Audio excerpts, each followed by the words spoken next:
All right, everybody, welcome back. Welcome back to another Aethermon stream. I hope I pronounced that correctly this time. I'm gonna start recording, and today I'm back to Photoshop because this is what I use for these monsters. We will be joined by Sarah and Chris soon, but meanwhile, let me announce the stream is live to the server. Oh, not just everyone.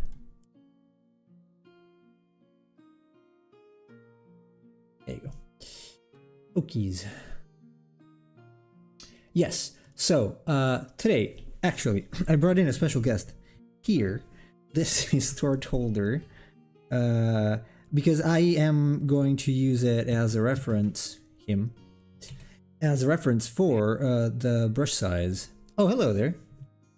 Hey, can you hear me now? Yes, I can hear you now. Awesome. All right, so welcome, Chris, and eventually Sarah, if she's there too. Increase my volume a little bit. I see a turtle, a tortoise. Yes. Yes, this is just, I was saying, this is just for me to use the same brush size, basically. So I'm going to get my brush, because I have to make them all consistent. If I were to just guess the brush size every time, it would look different. So I'm gonna use yeah, I'm gonna be right back. Sure. And this is probably the correct one. Yes. So let's get to it. Just wanted to get that. This is one of the tortoise Aethermon that you can see in the Aethermon list. Also, it's on one of the cards of Aethermon Collect. But you can find them all in the Instagram page at Aethermon Studios. Now, I hope my internet will hold because my download speed is abysmal today. It's really bad. So I hope there won't be particular issues.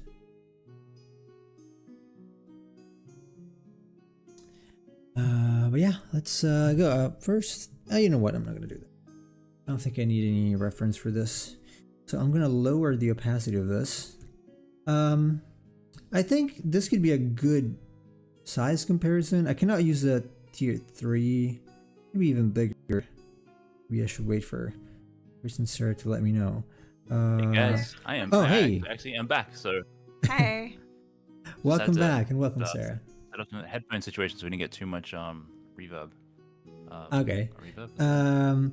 So welcome. Yeah, welcome in. We're gonna render this thing today, and I was wondering, is this size-wise, is this comparable to Sword Holder? That's about the worst Aethermon you could have chosen, because the character notes on Sword Holder and its eventual evolution, secret word here, chain, is that it can literally grow kind of as big as a small mountain. So I really don't know what size it would be at this point. The point is, yeah, this is right. This is right. It's a tier 3. It's bigger than a tier 2. I think that's right then.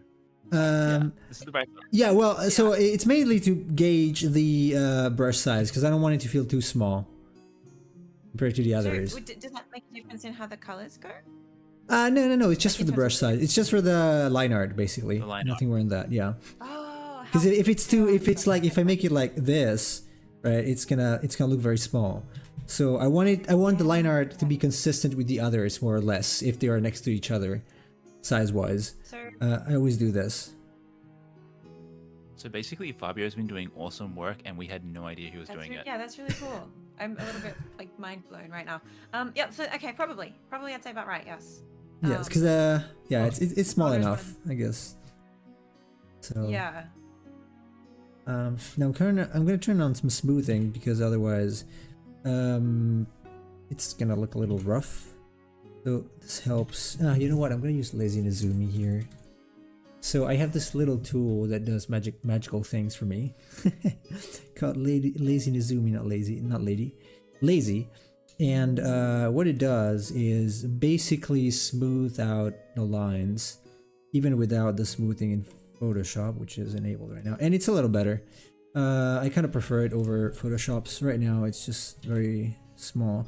But for the longer lines, I prefer to use this because otherwise it becomes. Let me show you. So if I don't use anything, first I'm gonna flip it. Like I usually draw lines this way. So I can do this, right? I can do it very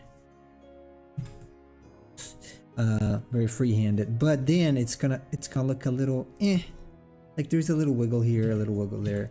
Now these Aethermon, I want them to be kind of simple, so either I use the smoothing with weighted in Lazy Nezumi, or I use the smoothing in Photoshop. This doesn't work. Why? Massive no. Speed pressure. Pulled. What happened to it? It's strange. Weighted should be here. They're changing this. No, it's not working. I'm gonna use the Photoshop one if not. Industrial Media Magic. Oh, hey Chase. Nice to meet you again. Yeah, I'm gonna use Photoshop's name. So if I enable the smoothing, basically, so without smoothing, you saw it's like this, which is, I mean, if I do it one sweep, it's just like this. It's pretty smooth. But if I go slow, it starts, doing that kind of thing, wiggling. So if I enable this, it's gonna be much smoother. Even if I go slow, it's gonna lag behind the cursor because it's literally slows down the movement. So right, it's like cleaning up as you go, kind of thing. Yes. So I'm gonna go with something like this. Probably not 100% though. The art of Aethermon, yes. So, in fact, little trivia. I did change a little bit how I ink these compared to the very early ones, because I was using a very high value for smoothing. Then I kind of lowered it because I noticed it tends to flatten things a little bit. So I do want to introduce a little bit of wiggle, but not too much. I just want it to be controlled. That's why you see me like erase several times, because I want the line to be just right. Basically. I mean, that's looking pretty damn good. Let's see. And I might fall silent for a while when I do this because I tend to hold my breath a little bit, or to exhale to pull a straighter line. Kind of like when you use a sniper rifle. So you you have to exhale. Exhale. That actually makes sense, yeah. So let's see, especially these. Because I have one thing, and I might eventually clean up some of the older Aethermon's line arts. I feel like they are a little flat here and there because I use smoothing so much. So right now I prefer to. Which particular one do you have in mind? Which Aethermon? Tortalk, because I saw it a while ago. Oh. Okay. Yeah, I feel like I went too much for the contour there, so it might be a little better to, because I prefer to add some variety to the line, not make it feel very like two-digit. Like this one, this is not perfect here. Like there's this little thing there, but I leave it because if you zoom out, it just, I don't know, feels better than a simple digital, super precise line. So I do want to leave a little bit of wiggle. Sometimes when you send through the initial sketches, there's something quite, I'm not quite sure how to describe it. It's almost like a human touch is really evident in your work. And so it's quite beautiful in that way. And then you come back with the finished things, and because we're looking for a more polished product, sometimes it does kind of loses some of the roughness that I actually found I really enjoyed. So it's not like I don't like the end result, but it's like it is kind of a different product. Oh yeah, that's why I am like, for the recent dragons I've done, I am trying to drop the cleaning up line art process because I notice this stiffens up too much the end result. Obviously these ones need it, but I'm trying to leave like little things like this. I'm gonna leave it. Like I don't want it to be super perfect, because if it's too perfect it becomes like tracing a drawing, and that's a little boring to see. If it's like very perfect basically, like they just clean up all of the elegance of the lines and you get something that's technically acceptable but it doesn't feel quite right. Yes. So I do like the fact that like this one has, it's very sketchy, but you also feel like I pulled a line like this, so it's very dynamic, and it does inevitably lose that, or a little bit when you ink, because it's not sketch anymore. So you literally go over it slowly, and so it cannot be as authentic as the previous one, unfortunately. So, quickly say hello to everyone in chat. Oh, hey. Yes, Hello, it's good to be back. Summer, Baron of Bees. Yeah, he's that trolling. It's a troll. It's a joke on the Emperor of Cheese. The other okay, user. Welcome, Emperor of Cheese. Hello, Emperor of Cheese. It's been really awesome to actually see this come to life over the period of 3 weeks. And also the Govich. Hello, also. Yes. Oh, I forgot to say hello to him. The Govich. I'm not very informed, so advise if you wish. And also Salmon. So yes, we are great to be back too. Yes. Yeah, you didn't miss anybody, I think. Okay, cool. Yeah. Oh, okay. Chase wants me to sound the horns with the Emperor Cheese. I don't have the horns in this chat, I think. Yeah, I don't have. Oh, I do. He wants me to do this. Sorry. Because of the. Whoa, we gotta learn this stuff. How do you do this? Actually, we need to sort out our audio for tomorrow. This one? You mean how I do this? There is a soundboard under or above the icon on the Discord. It's like yeah, there's it's the fourth button, the rightmost button. It says open soundboard, and there are not a lot, I would say 6 actually, of default sounds there, and I added some ridiculous sounds to my server, like the Metal Gear Solid 1 game over sound. So just to be stupid. Oh, you do like bees? Do you have bees? I forgot, because Saman has a farm, so his family has a farm. So yeah. Oh, it's Govik, right? It's Govik. Oh, okay. My apologies. Govik. I think I've been saying that wrong for about 3 months now. I'm sure that can be a two-way process. We've got some pretty weird Aethermon names. I'm definitely sure people were going to get mispronunciations. You were going to do a pronunciation/name video for I was. I possibly still should.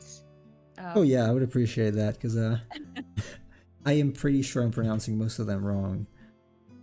So. Yeah, I mean, because I've borrowed from kind of as many languages as I could realistically get my hands on, in the hope to sound both versatile, diverse, and still somehow vaguely comfortable to an English language ear. Mm-hmm. And I don't know how successful we've been with that, but it just felt like it would be really nice to have it not just have an English language name. So we have borrowed quite heavily, and as a result, they've got some really weird pronunciations in a few of them. But yeah, it didn't feel like the most high priority pressing matter. Thankfully, nobody's called me on it so far. So, but I should do it.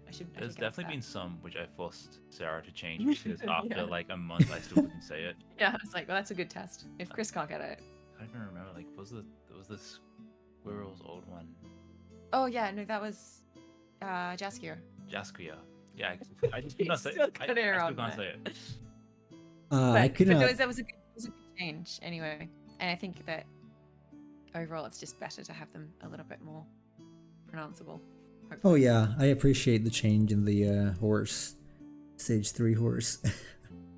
Yeah. Because that was like, I really had no idea how to pronounce that when I saw it. Yeah, so it's now Ocheval, which is O-C-E-A-V-A-L, as in like ocean, and cheval, the French word for horse. Yes. But originally I was using the reference point of the Irish, Scottish, possibly both, water horse terrifying creature, the Echushka, which I've definitely pronounced that wrong, by the way. And so we called it Uisceaval, which is Uisceaval, which was a mouthful. That was a mistake on me. Thankfully, I was advised to improve it. So I think we're better off now. Well, we have Chase here, Industrial Media Magic. He's also part Irish, so I'm sure he knows how to pronounce that. I'm gonna ask him. Oh tomorrow. yeah, please tell me how badly I did. Improve me for the future. A clown honking noise. You find a sound. I think there's a limit anyway to the sounds you can add. Stretch goal soundtrack of Sarah teaching us how to pronounce the Aethermon names. I should just do that as not a stretch. Honestly, that's just me being lazy. I think we should have just like some thank you goals, because this community has been great. So like, I mean, if this is something that's actually important to the community, we will do that. That's actually a good point. If you are watching this as part of our community, personal thanks from us to you, because we've really needed your support, and you guys have come through so solidly. Like, it's been a rough opening to the campaign. We're now having some weird tech problems towards the end. Yeah, things haven't quite gone the way we expected, but it's been honestly so delightful to have a community who's engaged, interested, who's been so supportive. Oh yeah, I've seen there are lots of comments in the updates, so that's really cool. It's kind of, or it's very hard actually to get people to comment on something, especially if something is new. So that was remarkable, really. Because usually people like, maybe they leave a like or something like that, but it's not easy to get people to actually write something. So, hello. Yeah. What did you ask? Sorry. Oh, yeah. No, sorry. He asked, did you guys pick the names for these guys? Yes, we did. We named. How many did we end up naming? We named like 68 now. Creatures. Oh yeah. If you're asking about the snail specifically, I'm still tossing up ideas on that one. So no, it doesn't have a confirmed name. But as to the rest of the Aethermon, yes, they'll have names, which is about 68. I think sounds about right. So that's not even true, because that's how many we've got completed. And in fact, we've got kind of a sketched outline of the concept for a whole lot more. Like if there's a tier 1 and a tier 2, there is in fact a name for a tier 3. We just don't have the creature yet. Or similarly, if there's a tier 3, there is a name for its tier 1 and its tier 2 evolution. So we probably even have more names than that. What else have we got down here? Lexi, Please, Roblox, and Gacha. It's Cora, I guess. Cora or her sister. I don't know. It's been quite difficult to understand who it is at this point. Not Cora. Not sure who it is at this point. There's a clarification. I am not Cora, by the way. So there you go. Not Cora. Okay. So are you this? I forgot her sister's name. It's difficult to tell who it is every time. So you can be anyone on the internet. Say their name, but like a hypeller would. Okay, let's see if we can get the pronunciation right. Yushka. Tell me how I did. We don't know. That's difficult. It's such a cool character. That horrifying mythology, waterhorse thing. Really, really scary. But yeah, I'll learn the proper pronunciation of that one. There are lots of I noticed legends or legendary creatures from I won't say British, but English mythology, I guess, that are very creepy. Like even in the traditional rendition. So I heard a great description I can't remember what I was reading. It was somebody obviously cleverer than me who came up with this. And the suggestion that part of the reason that fairy lore over the past 150 years got so much more tame than it used to be has gone from these terrifying water horses that will drown people and beasties that, basically are constantly on the attack, down to things like the flower fairies, Cicely Mary Barker, or just the much more tame, like cottage garden sort of fairies at the bottom of your garden idea, is because it coincides with the way in which society changed during the 150, 200-ish year period, wherein when people were living out in the country, nature was dangerous and all it wanted to do was kill you. So it was like, the fairy folk was sort of like a reflection of all the dangers you see around you, whereas when people, for the most part, moved to the cities, started having a lot more scientific control over their environment, nature becomes a pleasant escape, and therefore the fairies follow suit and they become nice, pleasant, sweet, instead of dangerous. It's a really interesting idea. Oh yeah, makes sense. Understandable. Except nature is still an enemy. It's still not a good idea to just go out alone in the moors. I guess. No, that is true. I think there are an awful lot of environments where you'll find yourself regretting it very quickly. Yeah. It's just the weather. Yeah, Like there is a very nowadays there is a Okay. very romantic idea of nature, but if you actually experience it for what it is nice, but it's not, a walk in the park. It's not like going to the park. Yeah. So especially if you are not equipped for basically survival, it's not that easy.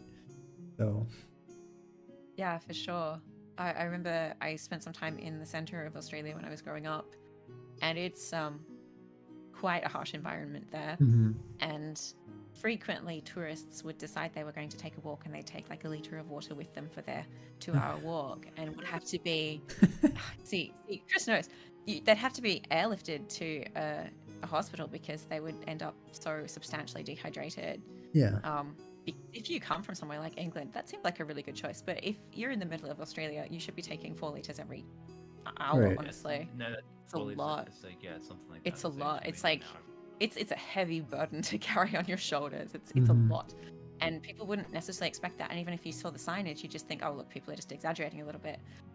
Australians, let's be honest, do have a slight tendency to exaggerate the dangers of our nation, but it's really a dangerous place out there. So you're right. I mean, we shouldn't just assume that just because we're living in the current time that we've got nature all Oh yeah, round us in a tight absolutely. pack. Really not the case. What have we got in the comments here? Oh, Barbie, you're so fine. You're so fine. You blow my mind. I don't know what that's in relation to, but I agree. Nothing. She always writes messages like that. I think sure she said she's like someone 13 or something. Oh, okay. But is that a Hey Mickey reference from a 13-year-old? Because that's like I an don't know. 80s song or something. I don't know. That's what she said last time. I don't know anymore. Some songs are evergreen. I don't know what I An have to Aethermon believe. manga, Emperor of Cheese. An Aethermon manga is probably going to be in the works, but do not hold your breath because honestly, I would love that. I would super, super love that. But also, I don't know when. Yeah, So- we need both time and money. Yeah. 2 things we are way too short on. Yeah. Who else? What do we got here? You want names that sound easy to English speakers. If you want that but make it a bit weird, use Google Translate. From Iranian language, that's a great idea. Do We we actually have do an have. Iranian Well, names? we do Yeah. have one that hasn't been released yet. Let's tease it here. You Let's gotta do tease it. You gotta do Okay, so if you look at Immaterial, which is the Yes. little blue, colorful bird, and then You show me trail. Spectral. The concept with those is a bird which has sort of like illusory powers, like visual kind of hijinks, I guess. And so when we went up to the next tier, I drew a little bit on the Iranian mythology of the Simurgh. Again, probably pronouncing that poorly. Simurgh, I don't know. And it's a bird somewhat like a phoenix with magical rainbow We're gonna tail move these feathers. two. Yes, and it's great. It's probably my favorite. So Yeah, so we call like it this too. Symmetrial because it's like Simurgh, and it's also like, oh, there we go, very nice. It's like the Simurgh, and it's also like there's like simulation in the same way that it sort of references the illusory magics that these creatures have. So that's one that we did, for example. this makes what me else have we got notice here? that I don't have I didn't save the JPEG of that because it's not here in the list. So I was thinking, hey, these are a little too little to be all of them. So okay, I'm gonna have to remember that. What am I using now? Photoshop. Adobe, the evil beast. Evil beast Photoshop, because that's where I have that's what I use usually. So I prefer to use the same thing for all of them. I don't think I'm going to ink I will ink the facets, and then I will probably use a mask to hide some of these, because otherwise it's gonna look weird. They will not have the black lines in between. Probably just either I color them over the line art, or I just hide the line art, because otherwise it looks strange. It doesn't look very crystalline. Cool. Manga sounds like a big endeavor. Yeah, Especially probably. if you're expecting me to work like a manga an actual manga artist. Like I don't know how they do that. I mean, I know how they do it, but they crank out a full one per week. That is insane. Yeah, they basically sleep at work. They wake up and they draw, and then they go to sleep. That's it. So Sounds like a rough life. That actually it sounds quite is, yeah. bad. It is, yeah. It Enjoy it. doesn't look like there are a lot of people in the West who are like, "Oh, I want to draw manga." Yeah, maybe if you go there first, then and figure out how they actually live. There are some documentaries. Like you're up against people who just do this, what they do. Like the other thing is because there's like so many people who want these jobs as well. Like it's so competitive, right? Oh yeah, yeah. If you go there, you cannot imagine how many there are there because you only see the best ones here in the West. But you go there, you go to a store, like there's one that's called Manga Soko, which means manga warehouse, and it's filled from the floor to the ceiling with manga of any kind, and most of them are not even well drawn, but pretty much everyone and their dog has a manga published in Japan. So they're just, So what it's like they use them instead of books. Basically, they don't really read books in Japan because they're too difficult, which is sad. But I figured out they're not fans of books because they're all kanji, obviously, if they're books, and most people don't know a lot of kanji, so they read manga because they're easier. It's a replacement for books for them. I'm just as far as I can like, tell. a medical textbook. Yes, I don't know. I've seen technical books, obviously, because my wife does real estate, and it takes forever just to read a sentence because there are all these kanji, and sometimes she has to look them up. So it's not pleasant to consume information in Japan, from what I can see. Even for them, obviously not for me because I don't know kanji, but even for them, it's not great. Which is unfortunate. I'm an avid reader, and I don't know how I would do in such a place. That's why I'm teaching my children to, or at least the older one, to read in English, because I want them to have access to books as early as possible. Yeah, books are great. My mum is mostly the one who taught me how to read, and I don't really remember feeling at the time that she was opening my eyes to the world, but I'm pretty sure that immediately after I learned, like immediately, I suddenly had this feeling because I kind of just wanted to swallow the whole library, you know, just kind of, yeah. What can I find? What could it be out there? Oh, I haven't seen this one before. And it was just such an exciting thing to have access to so much all of a sudden. Oh, it is, yeah. That is why one of the reasons why I learned English is this, because I noticed that not all of the books and things that I wanted to read were available in Italian. So I'm like, well, either I learn or I cannot consume this stuff. So I've got to admit, your multilingualism is impressive. Not really. There are people who are much better than me. I don't think that's the standard. It's still impressive. Oh, thank you. I mean, I'm struggling with learning German at the moment. I've forgotten most of the French I ever learned. I've probably also forgotten all the Chinese I ever learned. And once upon a time, I also learned Japanese, but that definitely hasn't stuck. So basically, I'm like an excellent monolinguist. I can English good. But it's good. It's good though. At least you know one of them well. Yeah, I don't. I don't know any of them well. It's like, okay, it's like well, now you could say that I am sort of specialized in creature design, but on average, I am the kind of person who likes to do a lot of things but is not a master at any of them. So it's like a jack of I am better at being a jack of all trades than being a specialist. because I get bored. So if I keep doing the same thing for a long time, I get bored. So I try to spice up. Like now, I do creatures mostly, but I'm also studying a lot of mechanical design for mechas. Not because I've always been interested in robots, but I've never been able to draw them. Robotics and programming and then also like various other handcraft kind of. Yes. Yes. So anything that allows me to make something, inspired by something else that I see usually, is good. Obviously, time is what it is, so I cannot do everything, but I would like to. If I had an infinite amount of time, I would do a lot more things. Or if I were faster. Oh, my Gundams are cool, thank you. Yeah, I didn't think about them in terms of Gundams, just that, oof, here's a robot. I'm actually using a guy who designed the suit of Raiden in Metal Gear Rising Revengeance. He's got an art book that I could not put my hands on yet, but he's got some images online. I'm gonna buy it when I get to Japan. I forgot his name now, but it's pretty cool. So I'm basically using the method I described in the article I published last Saturday about the fastest way to improve your art. IC, is that what you called it? Yes, I see.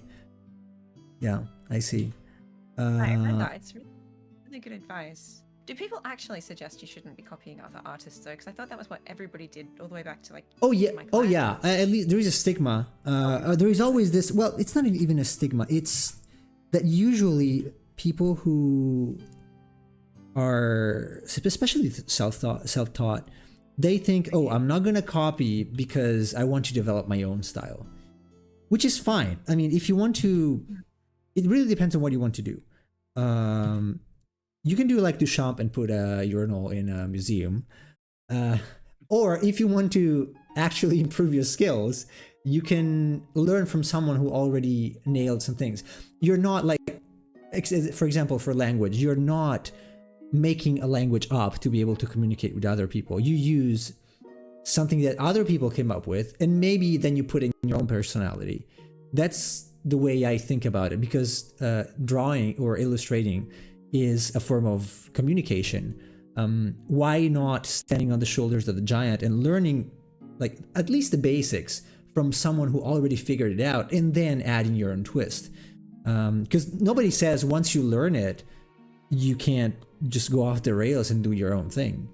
But if you don't know what finished looks like, if you're frustrated because you think, oh, my art sucks, then try that. Maybe it's gonna get better, or you will get better. It works. I know it works because I have a mentee from my mentorship program who is extremely happy right now because he's like, hey, I actually did improve. He signed up for he wants to do another like 6 months basically, because he improved faster than in any other way he previously tried. So I think it works. That's why I'm recommending it. Sure works for me. I've never really drawn robots that much, but since I started like 2-3 weeks ago, I got much better faster. So Govik is inviting you to make Mecha Mucus-chan, so you know, do what you want me to suggest. I can try later if I finish this. I should probably finish this in about half an hour. Yeah. So, I didn't copy anyone when I learned to draw robots because I wanted to make my own style. I did a robot a day until I reached something I like. I mean, that could work, but my reasoning is you're still, even if you don't know, you're drawing robots, you're still drawing from something. Drawing not as in doing this, like you're taking from something you saw before. You still are doing, you always do that unconsciously because that's what we do. We tend to replicate what we see and what we like. So you do have some sort of idea of what you like and what you want to get. It's just faster to do it consciously instead of unconsciously, in my opinion. You can save yourself a lot of pain and like trial and error. And then once you get there, once you have the technique, you can just do whatever you want. So I imagine telling a programmer to only make original code. That's a good example though, because like for coding, first you need to know how the language works, and then, well, maybe you can make your own language at some point. But if you don't know some basics, if you don't know what or how things work, it's very hard to do unless you're a genius. But let's be honest, it's like one person every million or something that has actual talent. Geniuses are probably practicing based on other people before, while they develop their confidence and so on. Oh yes, they still are. In any case, practice trumps talent. Yeah. Always, all the time. In fact, Matthias Piancastelli has it right here in the comments. He says, Hey, that kind Matthias. of happened to me. I always had aversion to copying, to the point I didn't even look at references, but then my art skills only developed once I put ego aside and started to mimic the art styles that I liked. That's probably it, isn't it? Sometimes we kind of hold ourselves back. I mean, if you take it down to the extreme, like, there's a certain amount of knowledge we just have now, which we can't unknow. Like, once upon a time, people didn't know how to do perspective. Could you imagine trying to not copy the knowledge of perspective and trying to rediscover that yourself? You can't. You know it. Yeah. Right? So it's that's why I think I called the previous one before that do not reinvent the wheel, because you don't need to. Like, you can take advantage of it and then make your own thing, but take advantage of it, because it's not, I don't think it's smart to not use a tool if you have it. I'm all for hard working, but it's more like a smart working type of thing. So I want to work smart, not necessarily hard, because it's, I want to feel pain. That's a Japanese concept. Like, the harder they work and the better they cleanse their soul, or something like that. I cannot agree with that, because I want to get results. I guess I'm too results driven. I don't know, probably. But I like to be able to do things efficiently. So if I can get more done easily, why not? Because then I can get farther quicker, and maybe I can discover new things. Imagine if scientists nowadays would still try to start from discovering how electromagnetism worked, like from the very beginning, without the previous discoveries. That makes no sense. So there's a lot of time that way. It's just good. So Saman, it's good that you're doing that, but it would still, again, I'm not saying literally copy. If you read the article, I don't know if you read it, you can copy. In fact, I did copy some, because I had like completely zero knowledge about the shape language, basically, of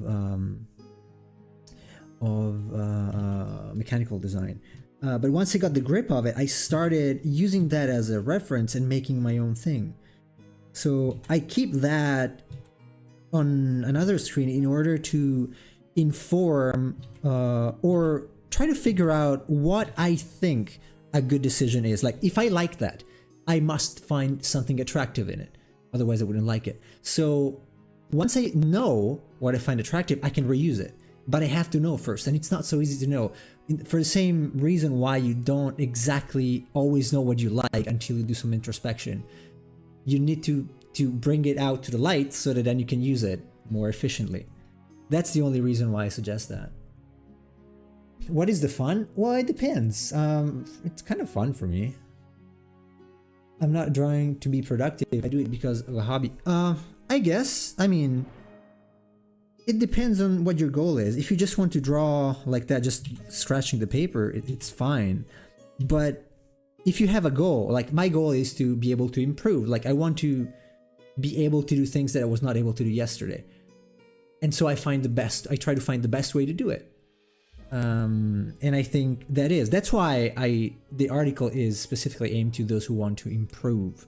That is the fastest way to improve. There is no, and I am even more convinced about that after reading a few books on habits and how skill is built in the brain. I don't think there is any better way to do it, any faster way. Sure, you can improve, like you saw improvement. You improve anyway, but you will still refer to something. So if you want to draw something specific, like you want to draw mecha a specific way that you like, then you must know what you like instead of just, blind guessing. Not that you can't get there, as I said, but it will be slower. And because I am, I don't know, neurotic, I guess, I want to do things as fast as possible. Because I feel like my time is finite. You're also younger. I didn't have this. Oh, hey, Loon.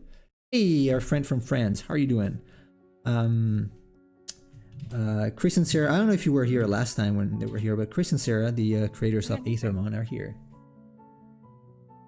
So yeah, hello everybody again. If we need to reintroduce ourselves to anybody who has joined in since. Yeah, hello new people. My name's Chris, this is Sarah. We created Aethermon, and Fabio makes them look beautiful. Yes. Or ugly, depending on right now he's drawing a beautiful slime trail. If he makes them look ugly, it's because we asked him to do so. Oh, how is speaking of monstrous things, how is Smolgust going? Not many people are doing it. Some more people did it at the beginning. I keep doing it. I did one sketch a day, so I will have 31 monsters at the end. Dragon a day challenge, right? One different dragon every single day. Yes. Actually, do you do this? Not August. Do you have a different challenge, like different flowers or yes. fish? Yes, used to. Usually it was one different monster or creature, like mythological creature maybe, per month. But because Smogust, I did not invent this thing. It was it's a thing people do on the internet. So I'm like, okay, maybe I can make my own version of the prompts. So that's what I did this month. And for next month, I'm not sure what I'm gonna do. I'm not sure if I will do it. Time do you find it that you tend to spend on each drawing, or if you don't sketch? Draw, I'm only doing sketches for this one. Couple minutes maximum. What's it? What is your Muhaga? What is Muhaga? I have 4 people that are doing it. Lashy and Gabriel and Nub and MG. Oh, you mean Smogus? Been for 10 days. Okay. I see. By the way, I do it because it's fun. When I reach a level or fix something on my own, I feel I'm on top of the wall. Oh yeah, absolutely. I understand that. Let's do September. Draw a tree monster. Ha! It's actually a fun idea. You should do that.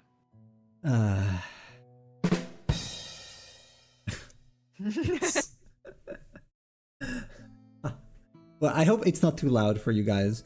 Let me know if it is, because usually it's not. Okay, so I want to. Finish making. This, yes, I want to. Wait. Yeah, I want to straighten this out, although I don't like this one. So I'm gonna pull a straighter line here. Okay, one. And maybe I will do this here. Let's see, yeah, get it a little shorter because otherwise it ends up, it creates a tension point here. Otherwise, because we have this, not a good idea. So I prefer to kind of stop it, offset it a little bit, and stop it earlier. Or I can stop it later. What do you think? It's do you prefer to have it like a little? Let me show you. A little larger, like this, or a little shorter? I'm not sure. What I might need more from I think our video is lagging slightly. Oh. Okay, there we can see it there. So. Okay. So it's either a little bigger or a little smaller. So by making it bigger, it means that the edge of the shell doesn't feel quite as prominent, and that might be good. What do you reckon, Chris? Yeah, I mean, this looks a little more. This looks larger as a whole, I think. Okay, yeah. Yeah, I think bigger is better. That's my intuition here. But honestly, both of you are more like equipped to make this decision than me. So.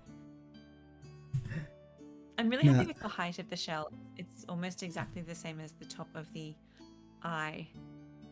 The yes. higher eye, and it feels comfortably massive. Mm-hmm. Okay, so let's. But yeah, as to the actual wig, yeah, wide would be good. Do this. Oh, we have to watch. This. I think. Wait, I had another one. Yes, this was going. Okay. Oh. This one needs to be fixed too. See, I'm gonna leave these little imperfections, as I said before, because I feel like they give a little more of a human touch to it, rather than it being extremely like super constipated. So okay. By the way, does it have to face left or right? I forgot already. I think it's facing left. Yeah, I would probably flip this one. We're gonna use it as a probably use it as a boss in Ascent. So. I find creating drama. Who? I think Lexi ran off to create drama in particular. Oh, okay. Oh. Chase. Nondescript drama. I'm sure that we can feel it. All right. Okay. So now let's see if this is clean enough. What I do here is usually read something. Okay. So now because this is a multiply, so if I do this, you'll see that some of these areas, because Photoshop is bad, it does not have a transparent brush. So when I use white and black as where white is transparent and black is not. But obviously, if I leave it on normal, you can see where I erased, like white out. So what I do here is a little trick. So I do Control A, Control C to copy, new layer Q to enable the layer mask, and paste, and Q again to remove it. Control Shift I to invert, and then fill. And this is transparent. So this has no white in it. So I see the difference with that. This is the white. This does not have it. And now I can just select the silhouette. Oh, by the way, you said you want the trail to be separate, right? Let's do this. What do you mean? Hmm? What? I'm sorry, I'm not sure what we said. The trail to be separate. Oh yeah, the goo must be separate from the Aethermon, right? You want it on a separate layer so that you can hide it eventually. Oh, I don't know if we. Yes, that would be good. That? I mean, that would be probably don't want okay. the trail. Yes, let's do this then. Oh yeah. Okay. Yep. All right. Yeah. Let's do I don't know. this. I kind of imagined it like the goo is almost part of its body, but that's silly because it's losing the goo all the time. Yeah, I'm gonna leave it underneath so it's useful again. Add it here. Here. Oh no. Wait. Let's see.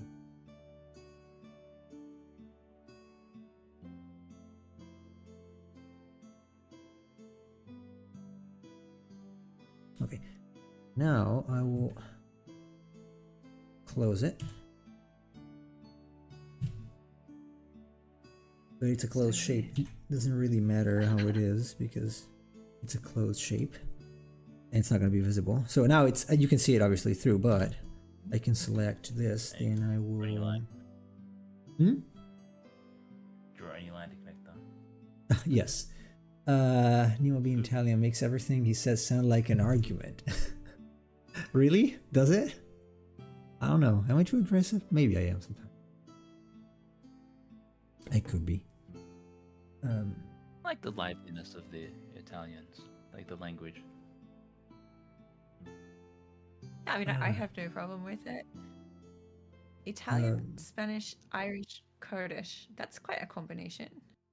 Yeah, you got like a very international crowd. Respect. Future, right? Oh, yes. A melting pot of culture online. Alright, so I'm expanding this by 2 pixels because I want to cover the line art, and then I will invert it. And then I will group and a mask. Now if I add a layer in here, pink just in case, it's done. Obviously this is underneath. I have an empty layer. So this is one. I do it pink because I can see if there's any spillover. And I do the same thing for the other. Filter, I'll select, modify, expand, choose, invert. Obviously I do it much faster when I work, because otherwise Industrial media magic. Putting an Irish guy, an Italian, and a curd together isn't a melting pot. It's more like a bar brawl. Or the start of a joke. Or a joke. Yeah, it's Yeah, like it's a joke. Italian a curd walk into a bar. I don't know how it goes from there. I haven't met enough Kurds, possibly enough Irish and Italians either. All right, so here I'm gonna use some basic colors. Obviously, for this one is gonna be a little more complicated because it is not flat. So Is it the fade? yes, so I'm gonna have to use a different method, a different brush too. So this is the one I usually use, called my watercolor. It's not really watercolor, but I called it like this because it was like Sugimori. But it's got this sort of effect here. Sometimes in this Photoshop version, for some reason, it dies if I switch the brush. So hopefully it does not here, because otherwise it might take me a few minutes to reset it. Hit that like save it keeps life interesting. Yeah, it dies as in it doesn't work properly anymore. It loses the texture completely. Whoa.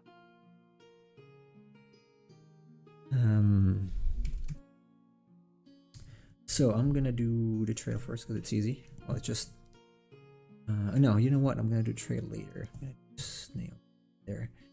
So I like to separate out layers nowadays.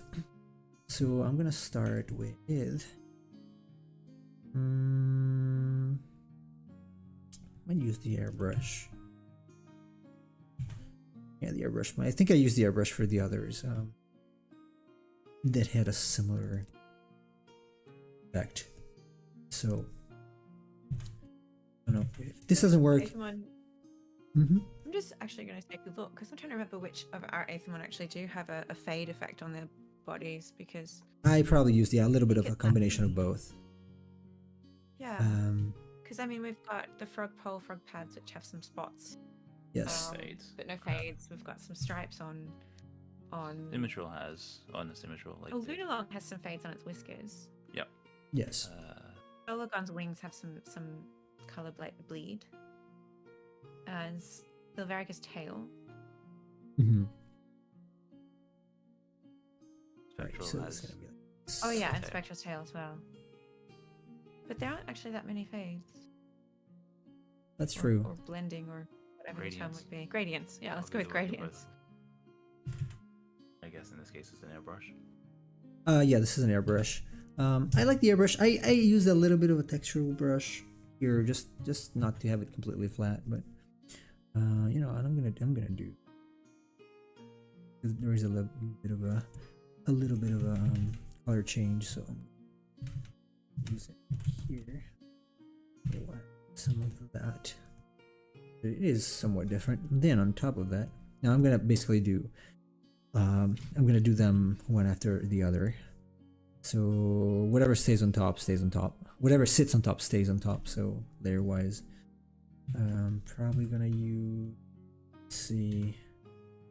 I should invert this. I'm always trying to find the quickest way to do it. So in this case, it's probably this isolating the shell. And I've got several colors here, so I'm not sure. I think I'm gonna leave. Are you planning on changing these colors separately? Because I can. In what sense? Like, well, for example, like you have purple here, and you have blue here. Will we personally be recoloring these? Yes. That's not really the the body. intention. The body? No, not the not. body, the shell.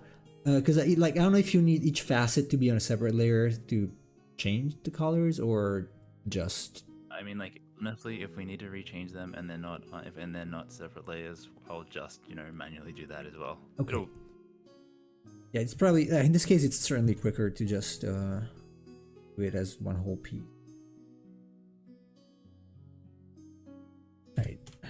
Now, get a little bit of that. You know what? No, I'm gonna use shift this. Yeah, together. Okay, there you go. The polygonal lasso tool. I'm gonna just mask out the area. It takes a little longer. One advantage Clip Studio has is that it's really quick to make flats, usually, but it's not working anymore. It was. That's what I used for the character, for the characters. When I did the characters a couple of years ago. But since then, for some reason, I guess they changed the software or something. The previous method I was using is not working anymore, so I would rather do it all in Photoshop instead of switching so. So that sounds like a pain. Yeah, it is. It's unfortunate because there are some very good things about Clip Studio, but it's also a pain to use. Photoshop is bad, but it's a necessary evil for some things, especially for changing or manipulating the image with the special effects and things. I'm gonna use base color this blue and then the shell. This is what takes the longest, maybe excluding the shading a little bit, but this is what usually takes the longest time to separate out all the layers and to make all the color. So I lost.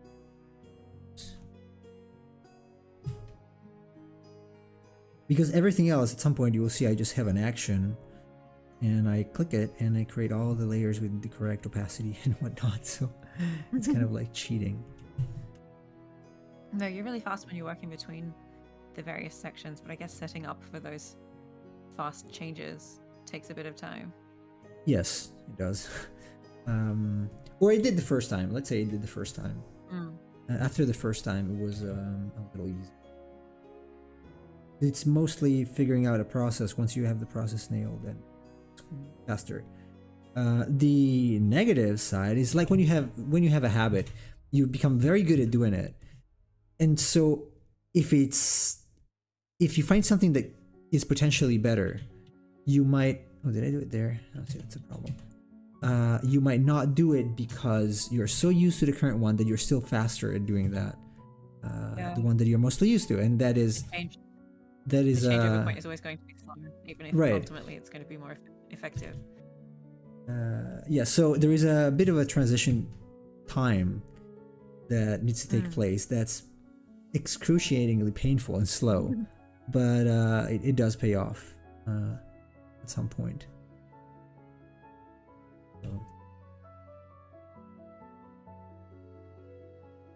So Baron OB points out that Clip Studio Paint devolved because of an update, pointing out the irony of that one. Huh. Oh, that's a shame. Well, I don't have the latest version 2.0 because I don't want to use the same system Photoshop has. That's basically pay per year. I'm not a fan of softwares as a service. Yeah, subscription services. Pay per year is awful. I like to own things. Yeah, it feels like it really takes advantage of its customers. Yes. It feels really horrible, and especially as you say, like you were just saying just a moment ago, that you get used to doing things a certain way. So even if Photoshop is busy telling its customers that, hey, every year we can make this better software, it's like, cool, but I just want the old version. It worked. Yes. It's what I wanted. I don't need to learn the new one. I just need the thing I can do.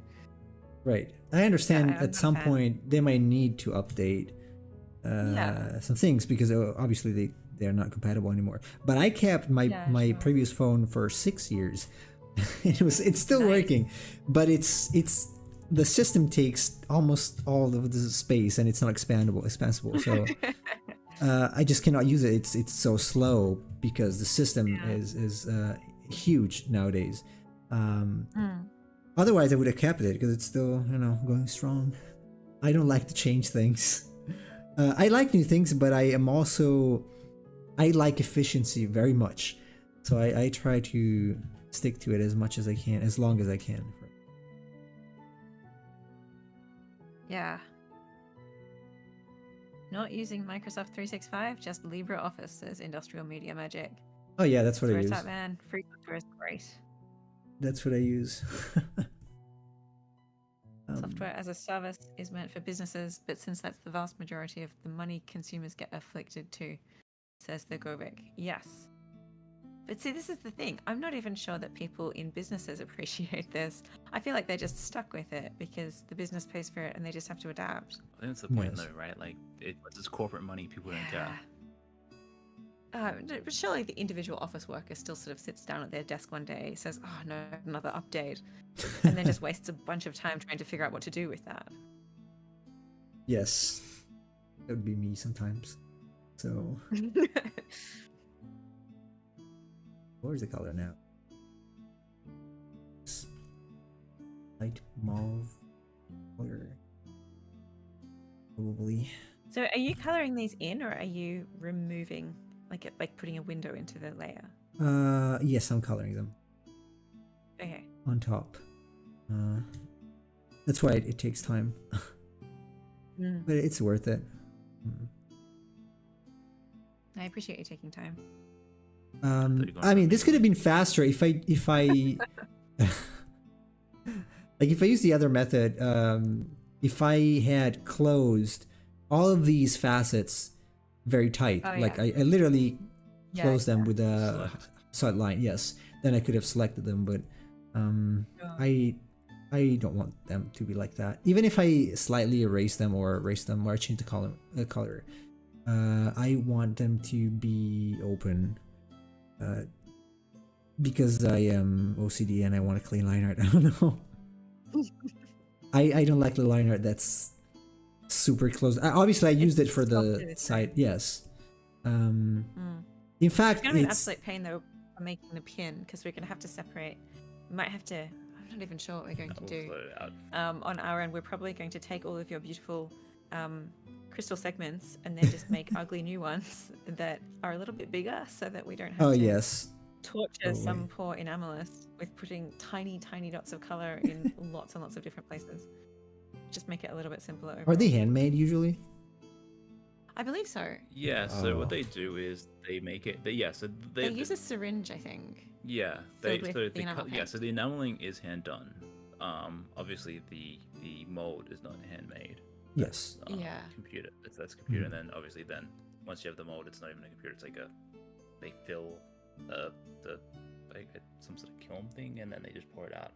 Yeah. Do that after they do the mold, but the coloring bit, that's like somebody poor tortured soul is leaning over a desk with an assortment of syringes with colored enamel paint in them. Yeah.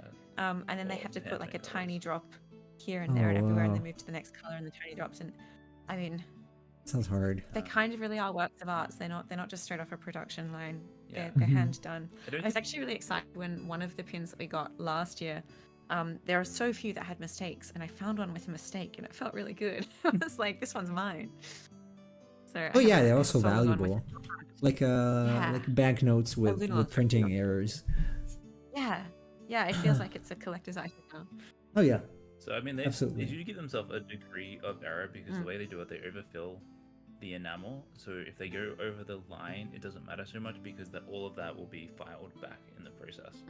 So they can go over the line with the enamel a little bit, but yeah. But they still need to make sure they put it in the right crevice section. Yeah. Yeah. So they are, I believe, hand done, which is pretty cool. It is, absolutely, yes. In fact, just today I was looking into not pins, but into making my own stickers. I was curious to see if it's actually possible to do it, but I think I'm gonna have to use a service if I make them because it's I would have to sell them at a very high price to make it to break even basically. You think about making them yourself? Yeah. I just wanted to try to make them and see, because I like to make things, as I said. So I was wondering if it's actually possible in a way that's not excruciatingly painful, but it doesn't look like. So it takes time. Factories is very difficult. Yes. Yes, it is. It very much is. We got green. Hey, you're up to 163 subscribers. we've been able to see that go up just in like. Oh yes, yes. I had a raid nice. of 66 people. Well, it's just for Sarah's benefit. Yeah, sorry, I'm A behind raid the times. is when Yes. a whole bunch of people from one channel come over at Oh, once. nice. That's cool. Whose channel? Oh yeah. It was a guy who, or a series of people who do portfolio reviews of artists. So That's really cool. yeah, very thankful. That's about the most favorable version of the word raid I can think of. It's like there's no Viking attack going on here. Just pleasant friends. Yes.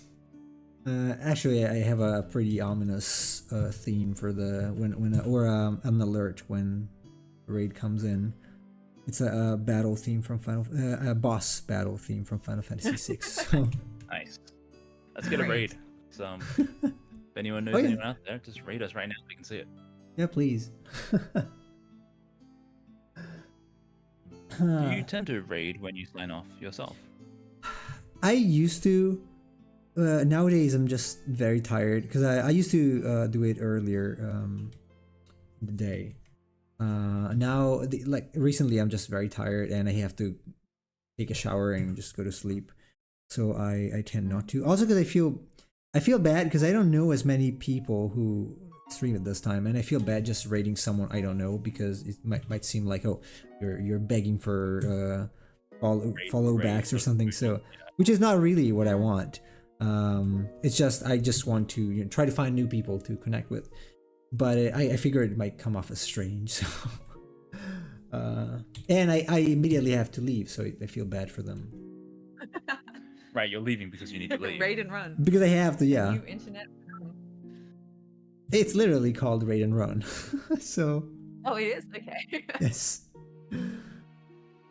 So. It's fine. Because I especially nowadays actually trying to stay a little more focused when I work, and so I don't do anything else. So when I work, maybe when I do web development, I do keep something open because it doesn't require my attention that much. But when I work in illustrations, I'm sorry, I have to interrupt you. The Emperor of Cheese says it's like dumping a bunch of kids at a daycare and fleeing back home. It's just such a great visual. Yes, that I'm Pointing out used to that you doing are that. calling yourself a kid.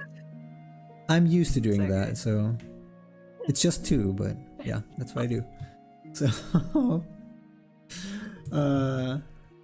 yes, but yeah, I tend Yeah, I not can see why to that do might other be things. questionably polite. Feels bad, so I don't do it. Also, I figured I probably did something different last time with the colors, but it's okay. Like when I did this color comp, I think I used them differently. Like I believe some of these were the same, and then they look different now because they have the reflections. But I'm going to add reflections on top. It's fine. They might look like the end result might look a little different. Yeah, I think you should feel free to adjust them if you feel like you've got improvements you can make. I was actually going to make an ask. I was looking at the color of the head, which is a sort of mid-tone pink at the moment. Yes. And I wouldn't mind it being just a bit brighter or possibly a bit stronger so that it that the head really stands out against the rest of Yes, the it body. looks stronger in the So I other was probably also because of the color in the back. But I can... Yeah, so that was one change I was going to, I suppose, ask for. So if you do want to make some color adjustments or changes, I think that's okay. Yes, also, there's a problem here now. There's a little bit of a problem, but it's RGB, which is not good. So yes, we noticed that when we put it up actually. So don't merge. I don't think it's gonna the pink is gonna change a little bit. We put the wrong version up. Yeah. And then realized we need to make sure to use the RGB version. Wait, so you need the RGB version? Oh no, we'd prefer CMYK. Okay. But I think your last art was in CMYK, so then I don't know. At some Was it? point, I Okay. made it CMYK. That's what I Okay, first now got. it's And this then is it wasn't considerably blue enough to Yeah. this is considerably Duller. duller now. Yes. Yeah. So I'm gonna have to. I'm probably going to Oh my god, use. that's such a change. Yes, but this is how it's probably gonna look as. Like you grew up and became respectful and got a job as a librarian or something. Yes. So let's see. I can probably just do this. I can just increase the saturation. Back. No, that's the best you can get with pink. God damn it. Oops. Okay. So Limited printers. this is probably what's gonna look like when it's printed. But one thing, this is more technical. It's probably nothing to do with the stream, but I noticed that Printful takes RGB because they convert the RGB to CMYK, and that still looks better than plain CMYK. So I don't know if that's a thing you ever tried. If it might look better, or do you still prefer the straight CMYK? Oh, look, Easier to work our with? printer actually requires the files in CMYK. Okay. So at the Man, end of I'm the day, afraid if it's the gonna have to conversion is look a going to be little bit. happening, I'd rather be done on our end rather than Yeah. some like Yes. Where they just have to make their random best tech. guess. Mm-hmm. Yeah. So yeah, I'm gonna have to change the colors up a little bit. Let me take the previous one and leave it on the other screen so that I can have both. Otherwise, I don't have a reference. I can just make it similar, not the same. That was my bad though, because I did not notice when I made the color comps. So I was thinking, man, these are looking very It bright. doesn't matter that much, but it really came out in this one. Yes, because it's very bright. So let me make. So this is the original. I'm gonna put it next. See what I can do for it, because that. If I cannot manage it today, I will still manage it like off stream because it's possible to fix anyway. Thank you. So it's much duller this way, and that's not It looks so plain. right. Even if I can increase the saturation a little bit, but even if I increase the saturation to the maximum, it's not enough. Because I think even if I use this, it gets darker because you cannot get purplier purple. Yeah, sure. It's still better if I increase the saturation. It's still pretty. It is still pretty. It's just so surprisingly different. I mean, it shouldn't surprise me. I've done this before. Govik says, "Gotta be careful dumping kids at a social place. You might have more than you dumped, expecting to come back with you." Dude, that is the story of Peter Pan. That is the plot. That is what happened. Yes.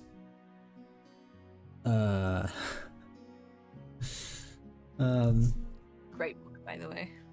Just in case anybody wants a children's literature reading. I would like to read. I'm curious about the book.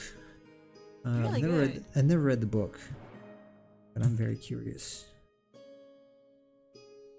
So let's do this. I will just go ahead and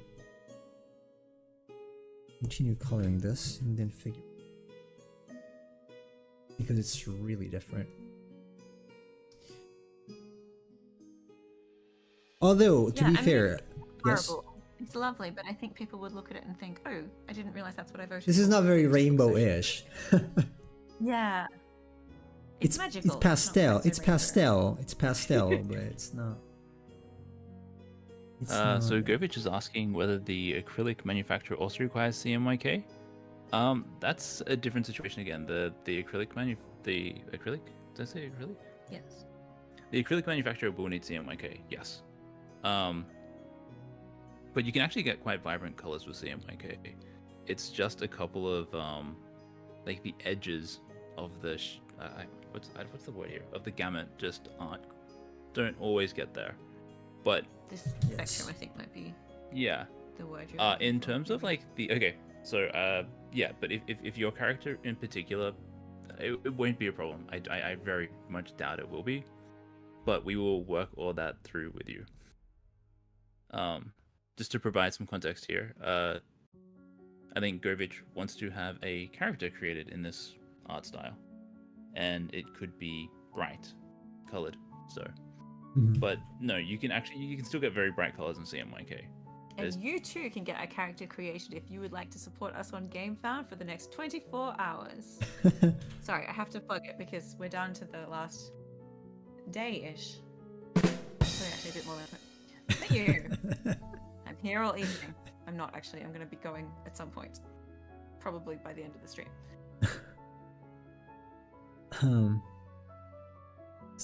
Yeah, okay. Alright, so let's see. I'm gonna try to increase saturation to the maximum. And more. I'm gonna keep adding. Let's see what if I where is the color balance? No. It's not this. It's not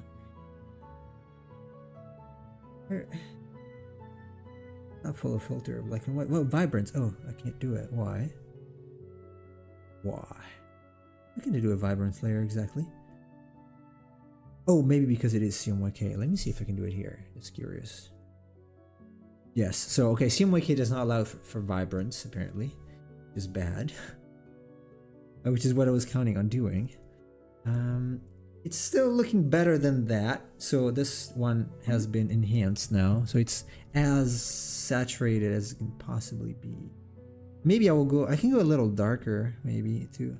I think we might have to actually adapt the colors somewhat. I can go a little darker maybe to make it more, yeah, darker is better. Ooh. I go a little darker. Is it too dark now? Actually.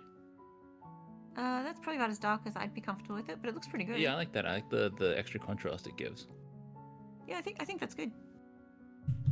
Okay then. Do it. Let's go. Govich is pumping our elite pledge, which includes a custom character by you, Fabio. So thank you for that. That is Thank you. Actually the isn't it? Like our lovely current artist Fabio is the one who's doing the work. So if you like what you're watching on the screen, yeah, go buy the Ifrit t-shirt. It's the only one I have for now. No, I'm gonna have more.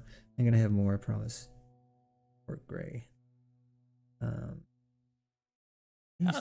you doing all your t-shirts on Printful? Yes. Okay. I like Printful. Yes, I got a pretty good result actually. Of the one I made, so that was very nice.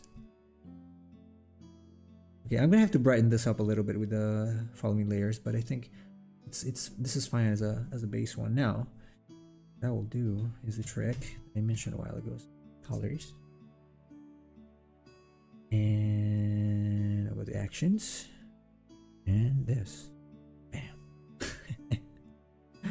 So now I have my little swatches here, and I will figure out. So do you guys have any preference on where the light should come from?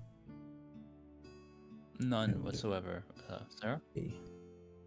I really don't. I think also, especially with this particular one having so many facets to the shell, presumably the light is going to scatter somewhat in the way it's represented on that, which makes it even harder to guess. I mean, you haven't actually been consistent with that so far, have you? Like, it's sort of been. Oh no, it's whatever looks better, basically. So I'd probably say the left side because that way the face will look like it's sort of facing. Yes, so something like this. Very weird facial features look towards the light might be the best. That would be my So guess. let's start with something like this. There's the really cool backlight thing. That might look good on the inside. Backlighting could be a good idea. Well, we haven't done underlighting so far. Maybe you could try that one. Well, this one is on the ground, so kind of hard. Yeah, but if it's got glowy goo. That's true. Oh, I can do that. Yeah, I can do that. Yes, cool. Photoshop. Let's try. Govic's arguing a multi-directional light. Yeah, we might end up with something like that actually. Yeah, I think if you look at the finished product of Fabio's creatures he's done for us, they actually do tend to have like some, I think like it looks like you've got 3 light sources on them. I think. It's usually one light source and one is like rim light, basically. So there's one key light and one rim light. No really fill. Okay, so Fill is like gray usually, but for this one I can make it more colored. Basically the ambient light. So how do I want this?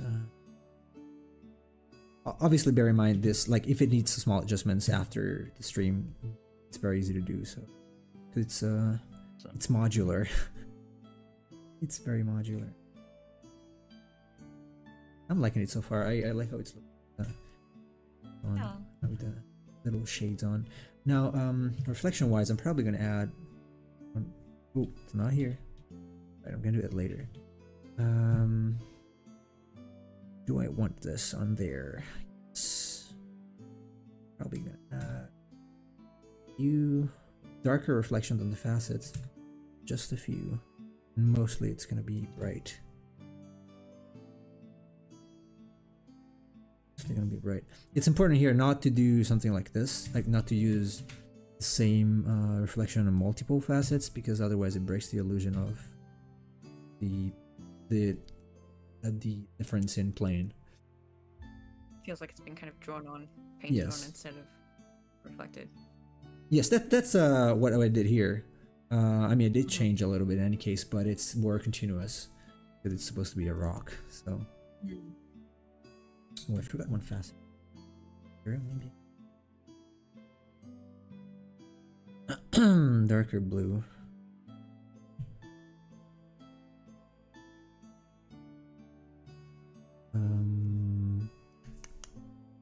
Yeah.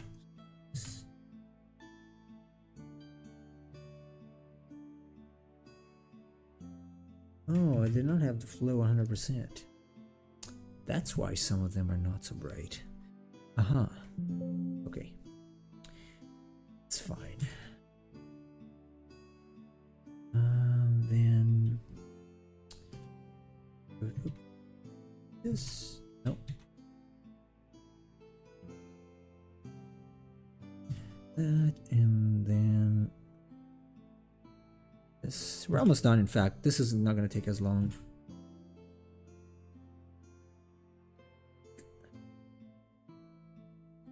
Do I mean volume? About what?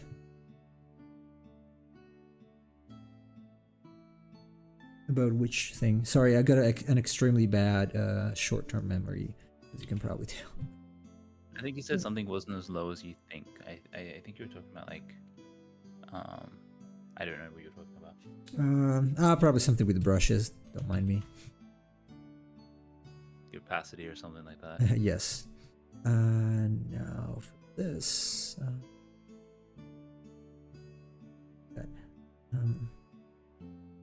So the eyes need special attention because obviously they're not going to be completely following the form principle. So they are. I figured they would be sort of like dragonfly eyes, something like that. So like multifaceted. Is that what dragonflies are? No, they're like darker in the middle for some reason. I have to check. But I want them to feel like kind of a jelly thing, like kind of jelly beans. So no. Whoa. I'm just taking a look at some snail eyes right now. They do have a tiny little dot in them. Yes, they do. I don't know if we want to go with that for this one, but I'd like you to look a little more. Oh, that was foolish of me. I used the wrong color. Let me fix it. I was starting to think, hey, this is extremely light. It doesn't have to be that light.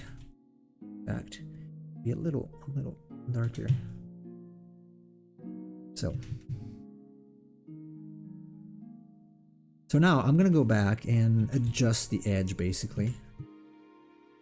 I am not for this one, even though it's kind of jelly overall. I don't think I should make it very reflective. I can add some specular highlights, but I would rather not. That's not what I usually do for Aethermon. I do not do actual reflections unless it's well, the goo in this case, or the shimmering on the crystals, because it's gonna feel extremely weird if I add like more physically accurate reflections in this. Alright. I'm gonna soften the edge. It's very, very rough because it's when you zoom out, it's gonna look good. It doesn't really matter that much in this size. Also, I need the eraser, watercolor eraser. This.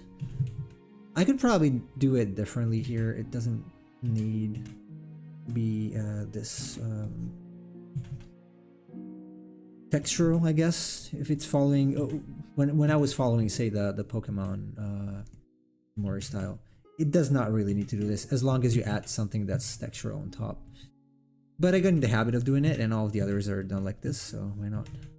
I actually do really like the fact that even though that was obviously our inspirational start point, like the visual art style of that you found something that's a bit more your own rather than just copying that. I feel like it.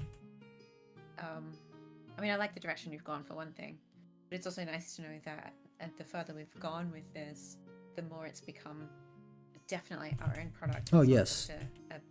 A recreation of somebody else's concept. Yes. I feel like that's what it should be, but it's really good.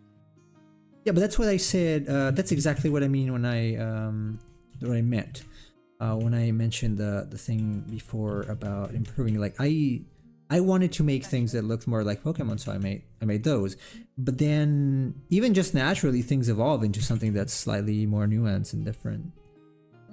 So just slightly different.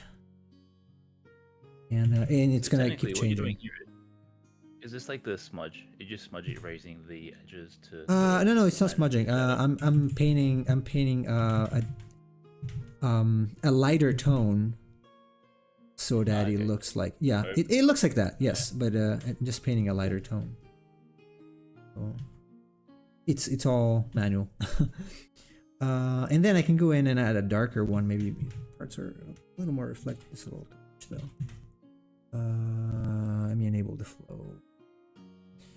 Okay.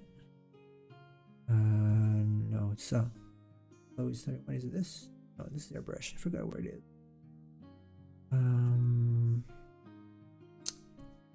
Oh, there you go. Low jitter. Rope and pressure. This is a little softer, not software, softer. Just a little bit. I want to add darker jelly things, but a little bit strange and transparent. That can be the goo later, but not this. I do want to add I'm gonna use a slightly darker shadow down here and at the very edge. It's minimal. It doesn't have to be much.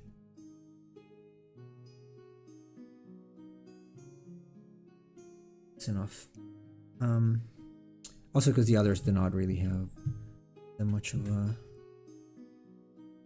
dark shadow anywhere. I think maybe the physic line a little bit more, but not the others. They're not licked mucus, John. Oh, the volume of the crystals. Okay, I see. I need to look volumetric in 3D. That's why the shadow shouldn't plane to plane without plane change. Okay, yes. No, plane is fine. Ring or wrong? Yes, wrong. Oh no, that does not need to be much darker. That's a little more flat. I can maybe expand a little more of that, but soften it. But it should be a little lighter. I do think you might have missed a facet. Where is it? At the top of the shell. There are 2, 3 large blue ones. And I think the middle one is supposed to be a different color. Yes, you're right. Thank you. I knew I would miss some. I mean, that's the only one I can see. Yeah, and then honestly, again, 3 blue things next to each other. Yeah. So. As long as nothing's right next to the same color, I think that the effect of being multiple colors will still maintain. Yes. Also, I need to increase the saturation of this because it's gonna be Okay. Yes. Yeah, that's. Now let me go ahead and Thank you. add. No, thanks to you. Okay, so I'm gonna add some reflections here. Probably on this. Now, how do I want to tackle this? I'm probably going to select reduce the tolerance. Basically nothing. And I will start selecting some of the facets with the same colors. Now for this, I can go. I'm probably gonna use a soft brush with this, and it's gonna be here on the screen layer, and it's gonna have to be different. Probably actually, I like to use white. White is better. So some of these, I'm gonna have reflection that are like this.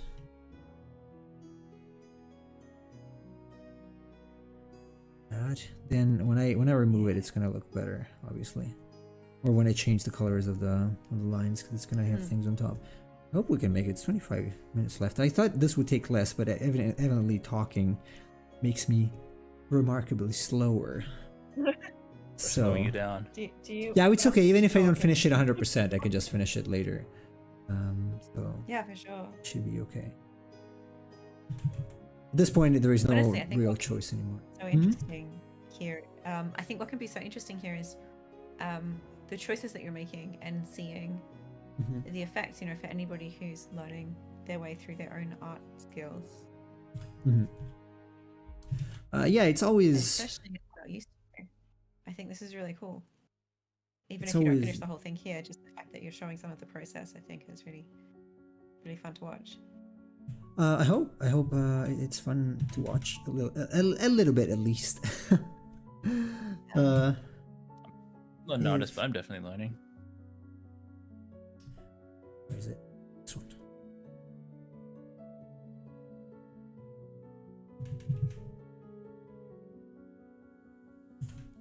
This probably here.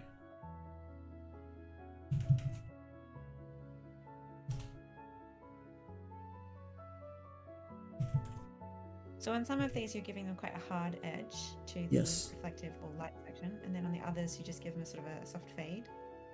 Yes, I'm doing a bit of both. I start using the blur tool after doing some objects. Not the blur. That was a smudge. After I did some of the objects, especially the crystal, because I noticed it does look better with a little. Not this one though. What is it? This? Yes, this one. Because I noticed it just looks better. It looks more organic with the fade that is not just a soft brush. So I'm trying to alternate between these things. Also because maybe some of the materials the facets are made of are more reflective than others. I think. Oh, that's a cool idea.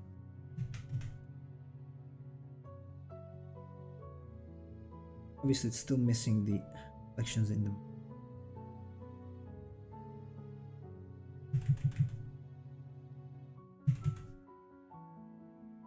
Some of that edge is probably going to be reflective.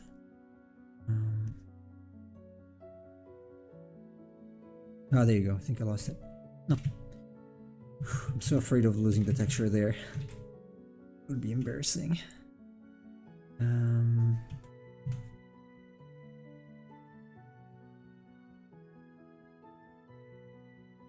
Well, will you do a background or an effect to make it more interesting? Usually they don't need a background. Like these ones, yeah, they have it, but they're gonna be printed anyway, so they have their own background thing, like on the card or. Yeah, I think for the card that has this snail image on it, it will have a slight textural background more than any particular colors. Yeah, I don't think we have anything particularly planned for this one. Partially just because we're trying to do a very quick turnaround on this because we want to have this at the printer in a few days. So. And then of course it will also turn up on a coin, in which case the background will probably be, I'm guessing a dark navy or something, just plain enamel. It doesn't even have to be a queen. It might just be the shape. It might just be the shape of it. That's true. It might just be a snail-shaped token. So in terms of backgrounds at the moment, that would be fairly minimal. I think earlier I didn't actually answer it because we were chatting at the time, but somebody did ask, is there another artist that works on this? Not on the creatures. Fabio is our creature artist, but we do have Miguel Gaton, who is also working on Aethermon and has done really lovely work with our box art and is going to be making some backgrounds for us. So at some point this creature might end up with a background courtesy of Miguel. He's although really good. Of course in the meantime he's really good, isn't he? I mean, so are you, but it's so cool to see the difference in your styles and in how you approach it as well. But I also, like you, I mean, both of you are at least mostly self-taught. Yes. Self-inspired. So yeah, it's lovely to have such talent working with us. And so at some point, potentially, well, that's cool. I like the double reflection there. Potentially this snail creature will have a background, but I'm not quite sure. I don't think we've got any hurrying plans for that one. No, were we thinking a cave? Gosh, I don't even know.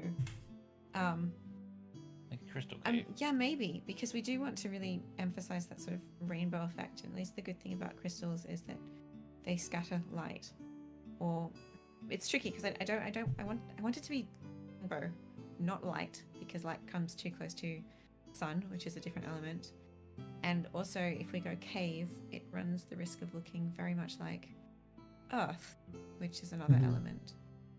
But I think if we focus on the crystals, it could be a good option. Or particularly if it's like a light scattering crystals, we could get that rainbow effect. Right.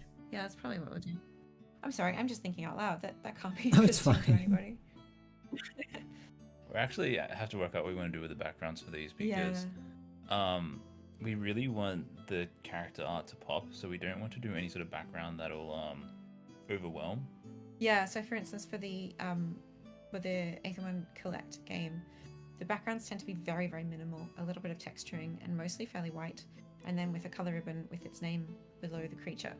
Whereas in Aethermon Ascent, we're going to have a discussion as to whether that's still the right way to go, or whether we'd like to change that, put a more vibrant, more colorful, or more all-encompassing background into them to make them look really beautiful as cards. But as Chris said, we still really want the creature itself to stand out on its background, and it's tricky to find a background that looks like it matches the creature but still fades away from the creature. Yeah, I know for a fact that since I don't do many backgrounds, it's not easy. It's not easy to have, especially if you have something that's not initially made with the background in mind. It's much more difficult.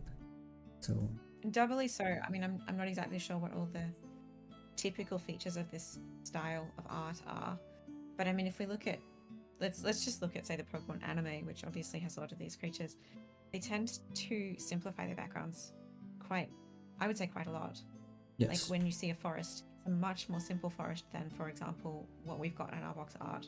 And I really love what we've got. The fact that it's so rich and detailed, I think makes it better. But it is better. By comparison, yes. by comparison with Pokemon, though, by stripping it back so much, they do allow each of their, like, you know, if Pikachu's turning up in the forest, or if even something as bland or relatively bland looking as, say, a Pidgey, it still shows out. Whereas I don't know whether we have the same. I don't know. I mean, what would be your thoughts on this, as like with your artist's eye, with having spent a lot more time looking critically at this sort of art style? What would you think? Me? I would prefer. I would prefer the one you currently have versus the Pokemon one. Good. In fact, I love the box art. So it's beautiful, isn't it? it is. We were so excited when we got that back. We sort of It is sent off really some beautiful. ideas, and we sort of, you know what it's like when you start working with somebody, because that was one of the first pieces we got back. you're never quite sure what's going to happen, how good the communication is going to be, or what somebody else's thoughts are that they're going to be adding into what you've asked for. And I mean, honestly, it was jaw-dropping. We got back this piece of art that was way better than we thought we would get. It was just gorgeous. Yes, it is. So,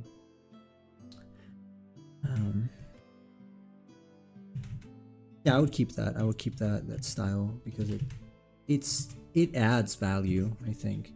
So. Yeah, it really makes it look like it's a frame from like an anime. And I think it does, yes. Definitely like I mean, we played with that. Like one of the posters we made is actually it's a movie poster. Yeah. You know. So if we can get that feeling, I think we'd be pretty happy with that. Ooh. That looks terrifying. I assume this is the 100% that you're going to drop down to like 20 or something. Less than that, 10. It looks like the creature just disappeared. Yes. Those watercolor brushes are magic wow. though. Like Yeah. How much they add is insane. Yeah. Glad you do this like, fast. I've been wondering what this looks like. By not worrying. Just going right now. I don't know if I want to keep the effect on the crystals, but it probably adds a little bit. So maybe why not? I think if the crystals are too clean, it might look like they don't match or something. Yes. So let me something.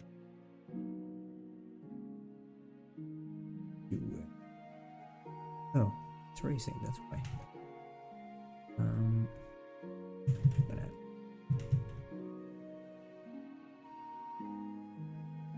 It's basically just splashes. This is like a splash gritty brush.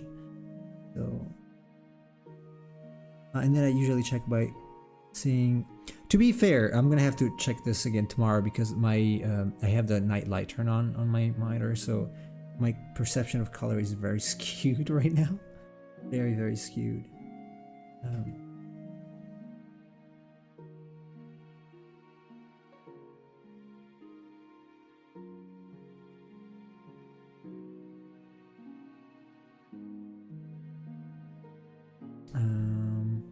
Then a little more magic. Yes, always more magic. Light.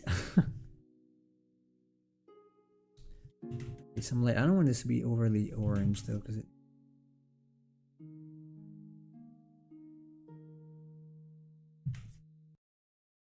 I think I want to try to add some different color. Oh.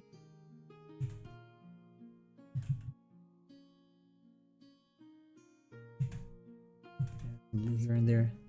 I'm gonna add some like several colors. The problem is again because it's CMYK, it's not gonna go up in saturation as it would normally. So I don't even know. I like the warmer one. It brings out the pinks more, which is possibly good to reinforce the sort of rainbow effect, because otherwise we're dropping very far away from the orange side of the color spectrum, or orange, the red side of the color spectrum. Right. Let me see.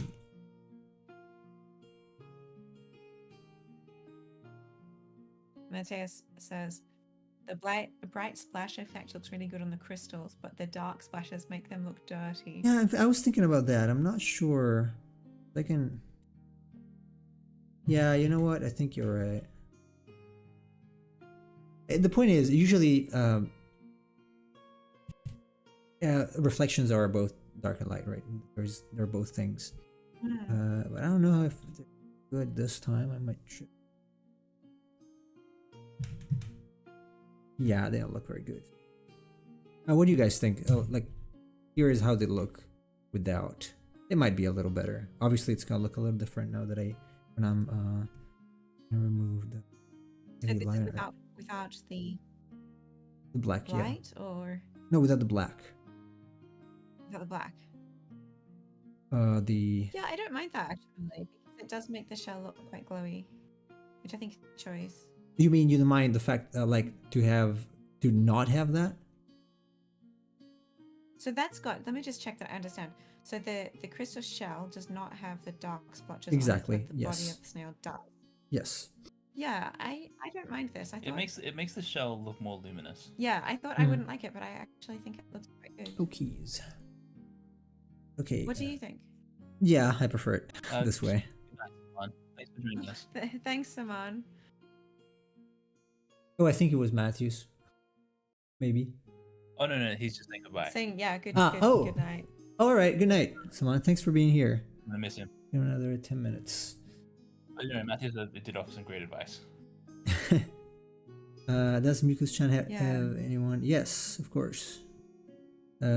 Professional polishers. Professional shell polishers.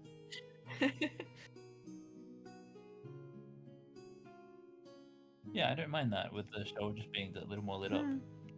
Yes, this one might need a little more work. Like after the stream, we might brainstorm how to make this a little better. But it's not looking bad right now. Might just need a little extra. So, we'll see. I think if anything, I can colorize the shadows.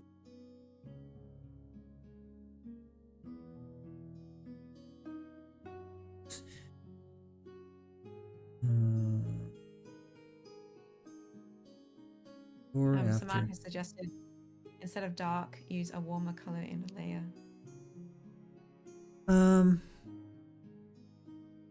Now I think those extra things are probably not good for this kind of style. But I do want to add a little bit of color to the shadows, so maybe something like this. Just a little more purple instead of gray might work better. Or blue. Yeah, it's fun. Yeah, it's definitely a little more colorful. Then probably darken the eyes a little. Increase the saturation. A little more vibrant. And then let me add this thing here, and then I'm gonna do reflection and try to fix the rest. I'm gonna add the backlight. Let's see what color we can.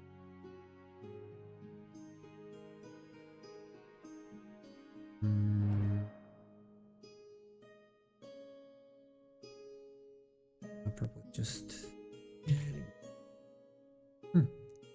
maybe let's keep green for now, and then we can change it.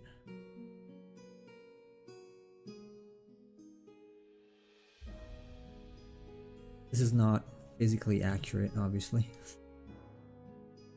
There's nothing physically accurate. Cool. How dare you? Mikus-chan and her shell polishers will take you down for that comment. This has to be physically accurate. It gives you artistic validation, Matthews. Okay. I'm a professional validator. Certified.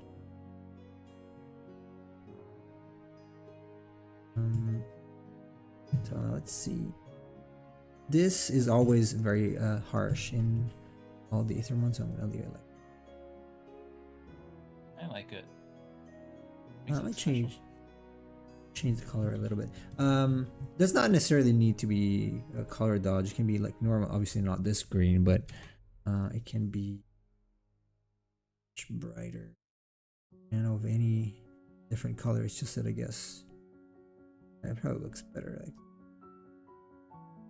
doesn't look bad.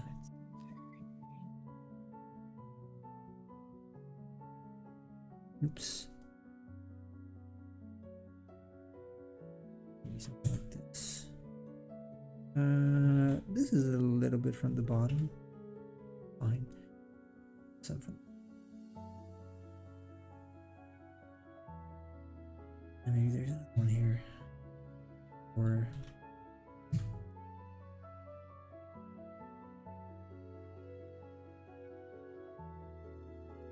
This. And then with the airbrush, I'm gonna line up. The eyes might need a little more glue. leave them for now. That's a good idea.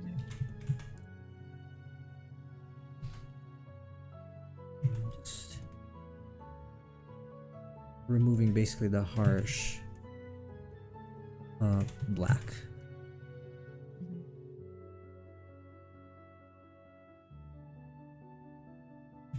Here in the facets, this is a little complicated. It's also gonna need more of a highlight. I might use a darker. Some of these, maybe this.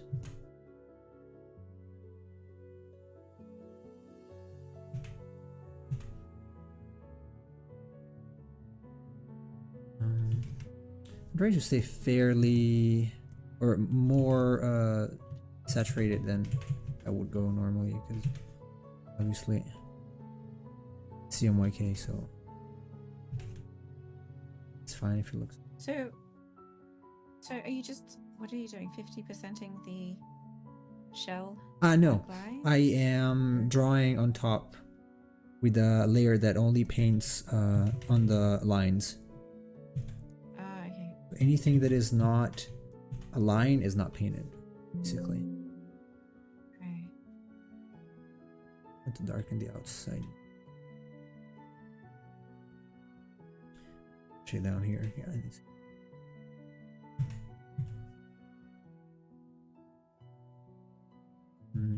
Put a spill over here. Shadow. I'm gonna fix it later. Okay, then on top, I'm gonna add those extra things that I did not add before. So I'm gonna use this. And I probably do want to turn some of these completely white. Then go over.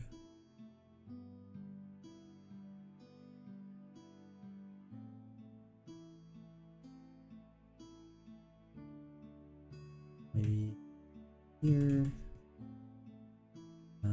Here.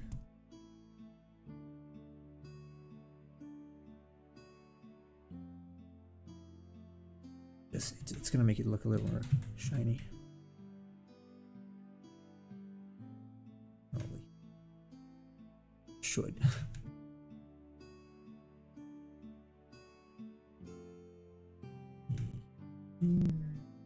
I don't want to add too many because it's gonna look bad if I do. And then on basically what I do on top is just fixing an extra shimmer, I guess, that's gonna blend them together so that it did not look like it's colored line art, which is what it is.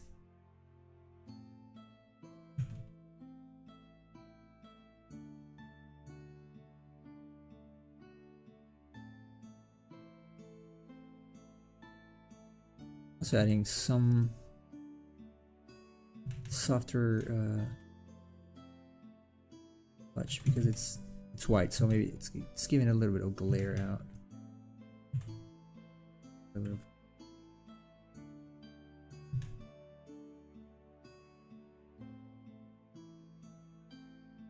A little touch. I think it's good. Shiny, in the most literal way. Yes. Actually, just keeping it out of the shell like that it's good. Some more of it. Now I'll go back real quick. This one. I don't think it needs to be treated exactly as the other because it's more of a reflective surface, like literally gooey. So let me do this. I'm gonna back with something darker. Darker here too. Then instead of using the usual layers, I'm going to colors or base. I'll still do that, but I will not use all the layers. I'm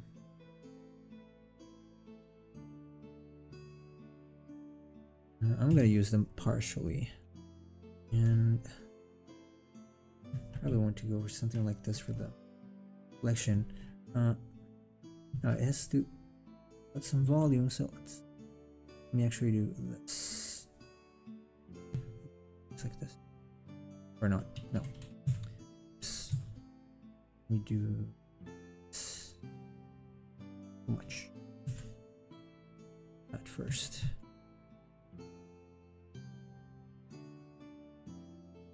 This.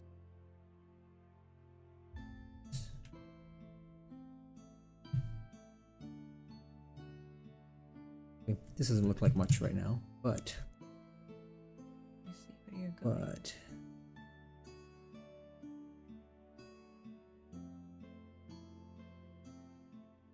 some of them could even be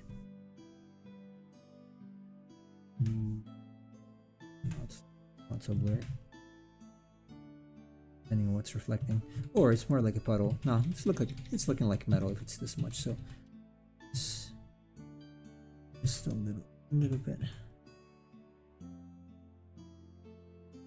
just a little blurred, and then we'll curve the edges so that it looks like there is a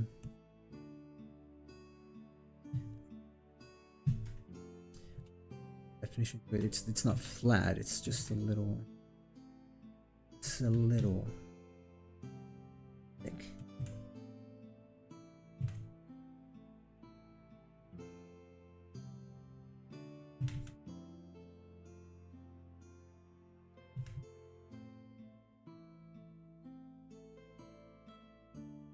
This is susceptible to change because this is our experiment. I've never done this in this style, so this is probably what I would do the other stuff that I make, but it's really gonna work. So we'll see. These.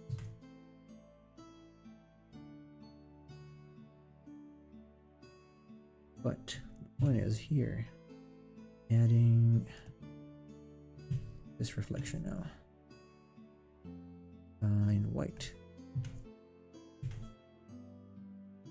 So what's mostly gonna do it here is there's some reflections here on the edge and some reflections on top. Probably have too many of these. Some. Oops. I want. I can use white. When you have a multiply layer, you can use white and erase basically. So it's the same.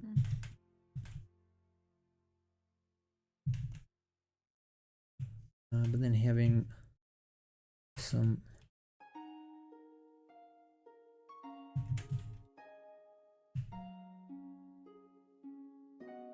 They're not looking so good right now. I'm probably gonna have to change them a little bit. Okay, I can see what's happening here now. It took me a moment.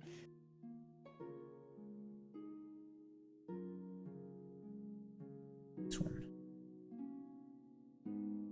No, I was expecting this to be super, like, quick to result in its effect, but I'm actually wondering if the result of the puddle looking so shiny actually takes away from the shell. I was yes, it could be. Yeah. It might be, thinking about even it. though it was much more plain, just leaving it as it was before with the slight fade and not being particularly interesting might still be fine because it puts the focus back onto the just maybe I'll just add a little bit of a reflection, just a little bit diffused, something like this. I don't know. Why? We're gonna have to brainstorm this probably because it's not something we had for the others. Yeah. So. Yeah. Look, honestly, if the trail doesn't work, it doesn't need a trail. Like, the creature is beautiful as it is. It's looking really good though. Yeah, I'm pretty happy. I'm also aware that we're taking up a lot of your time. Oh no, not really. It's fine. No? I enjoy this. Yeah. So. Run out of time sometimes. Okay. Okay, I think we can stop here, and then for the rest, we're gonna just see between us how to do it and make it a little more pretty. It's gonna take some thinking about. Yeah, chat. What do you think of the snail? It's pretty good. I don't even know if it needs all this shine here. Yeah. Probably not. I'm really loving the dark. Oh, that's nice. I like the fader on its face as well. Yeah, it's gonna be a little bit of work, probably a little bit of extra work, but overall, I think it's pretty loyal to the original. Who said yummy? Get out! You're not allowed to eat. That was cheese. Emperor of cheese. Shame on you. See, everyone thinks so. Everyone thinks so all the time. He's so annoying. No, I'm kidding. But everyone thinks like that about Emperor of Cheese. Oh, it's shame on you, why Emperor we can't rate. Right. Anyway, I'm okay. really happy with it. I think you've done really beautiful work here, as per usual. It's pretty. I just wish we didn't lose all the saturation. Yeah. But look, just as a thought experiment, I want to do at something. What did you call it? The incandescent light or something. And if you look at it and you suddenly have a brainwave as to how to make it brighter or more fluorescent looking or something, then right. we can always adjust it further. But if this is what we get, I think we're pretty happy. Yeah. I think. Yeah, I just want to. I think it's also okay, this is how far as it can go. It can go more saturated, obviously, if I do RGB, but that's impossible, unfortunately. With the this is how it would have looked in RGB. A little more saturated, similar to the colors that it had before. Wow. That looks amazing. Could use this for, I don't know, maybe for emotional things. Because it looks better, but then obviously on the card it's gonna look different. Yeah, I obviously it looks better. It's a rainbow one, so it looks better when it's more saturated than not. This one is rainbow type.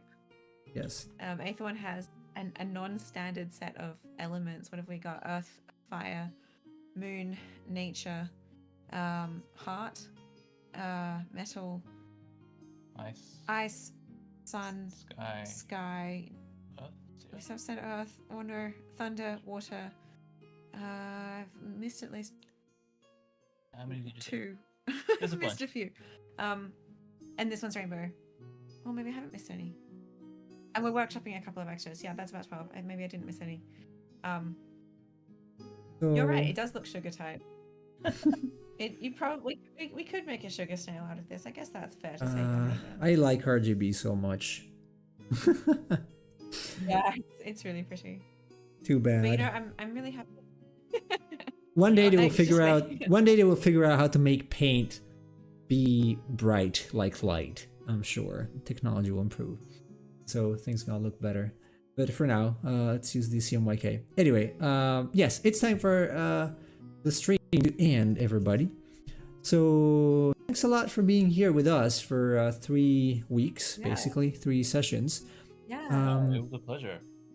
Yeah, obviously a great pleasure to talk with Chris and Sarah and to have them on board, and really fun to work on the Aethermon. This has been such a cool process. Yes, and I'm really happy with the result as well. It was cool to see what the community came up with. So this is what the community made, basically. I just lent my hand they made to it. I mean, I think you can take some of the credit, just a little bit of the credit. You could have a small amount of credit for the artwork. So yeah, okay, let's close it here. Obviously, there's not gonna be a continuation next week of this one, at least, because this is finished. But check out the GoFundMe, GameFound. The GameFound page. The GameFound page. Because the final will be posted there. So yes, tomorrow we're gonna be back with some dragons, and everyone have a good 3% of the credit, obviously. Have a good night, morning, and afternoon, and I will talk to you. We will talk to you. Thanks everybody for joining next time. Yep. Take care.